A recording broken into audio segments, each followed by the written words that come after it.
Jacqui-Lee Pryce for Shadowboxruk UK. Oh.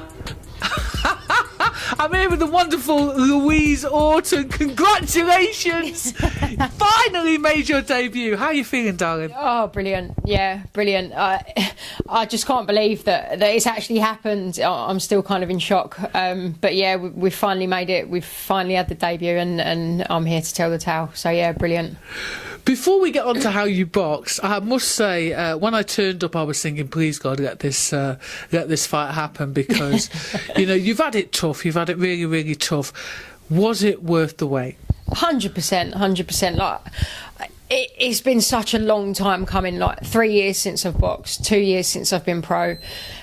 Incident after incident has happened, and fight after fight has been cancelled, and here we are. And I'm not being funny. Tower Bridge, London, is my favourite place in London, and to be able to actually make my debut here, I can't believe it.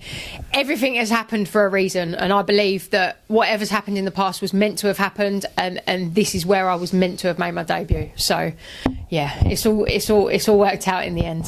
So you did a 6-rounder for your first one. I mean, a lot of people, they like to ease the way in, but no, Louise does a 6-rounder. How did you find that, having, you know, because you haven't fought for 3 years, but then also usually on the amateurs you've got, you know, 3 rounds or 4 rounds?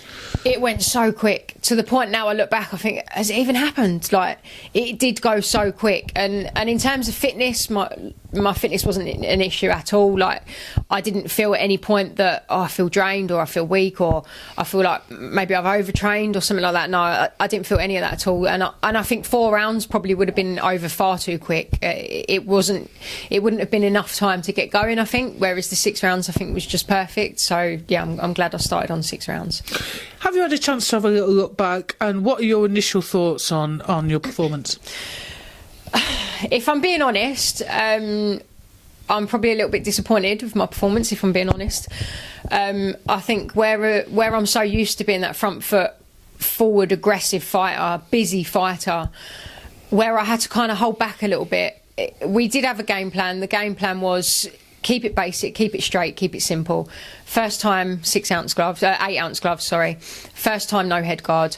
Haven't been in the ring for in terms of an actual fight for 3 years. Why get involved in a war that I don't need to get involved in? The opponent was a lot shorter than me, so the plan was to keep it straight, keep it basic. And I think for me, where that's abnormal for me, to keep it so simple and to keep it so basic, I did struggle in the sense that I really wanted to throw more, but I felt like with the opponent that I had, I boxed the right fight. I boxed how I needed to box against that opponent. I didn't need to get involved. All I needed to do was keep it straight. But yeah, at the same time, I would have liked an opponent that I could have kind of shown more of my skill set against, someone I could have attacked the body with, someone I could have opened up a bit more with. But it is what it is, and I think I boxed the right fight, and as basic and as simple as it was, it did the job. So yeah, 100%. What I was going to say is most people after their fights are always quite critical. I was wondering though, because you're used to being busy, did that kind of affect you mentally in terms of like, well, hold on, I'm usually doing this and this, and because you're used to, you know, fighting as an amateur, and now it's a slower pace, and it's like you're taking your time and you're having a look. Is that really what that was? Kind of, yeah. I think, yeah, the first round for me and from obviously my corner was to get the jab established, just to suss it out, feel the power, get used to the 8-ounce gloves, get used to the no head guard, and just feel it out and see what it was all about. Because if you go in there all guns blazing and you've not adapted to it, then obviously you're open to mistakes happening.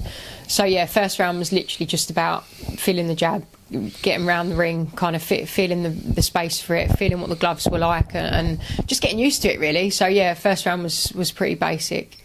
Do you think it's almost like starting out again? Yeah, do you know what? It did feel that way. I felt like where I hadn't been in the ring for so long, it was all new to me. It felt like I hadn't done it before, and in the back of my mind, although I was there and whatever else, I did zone out a little bit to kind of like where I was a bit anxious, a bit kind of nervous of it. I did actually zone out to kind of distract myself from what I was actually doing, and everything went so quick. Like just the people around me and what was happening, the rounds flew by. Like it really did go so quick. What was amazing also is you had a massive turnout. I mean, you must be really grateful for all those people coming out to the old Tower Hill Hotel. Yeah, 100%. I'm so grateful for the people that came. Not only for obviously the people that came, but the people that tuned in at home. Just so grateful. I can't thank people enough for coming to support me. It really does mean a lot. And what was quite funny is afterwards, one of the guys that interviewed you didn't even recognise you because you were all dressed up. I'd got changed. He didn't recognise me. Yeah. Even when I went back in, one of the bouncers stopped me and said, "Oh no, you have to have a ticket." And I laughed and was like, "I did actually box tonight, you know." That must be brilliant, though. Just to feel like you can when you're ready to turn it on in the ring, and then you turned on Sexy Girl after. Yeah. Yeah, that's brilliant. Lastly, because I know, obviously you haven't probably had a chance to, have a chat about what's happening in the future, but are you hoping to get out ASAP? 100%. If they rang me up and said you've got a fight next week, 100% I'd be there. For me now the ball's rolling, now the ball's started, I just need to keep going. So as soon as they can get me out again, I'll be there. I'm staying on it. I'm staying in the gym. Obviously having a couple of days out, obviously let my body kind of recover and get just a little bit of normality back, spend some time with friends and family. But yeah, 100% week after next, back in the gym, back to the drawing board. And as soon as the opportunity arises, I'll be ready. Louise, thank you so much. I'm so happy it's finally happened. I'm so happy. But listen, I'm looking forward to the journey. Yeah, I really am. Definitely. Thank you. It's going to be a good one, so stay tuned.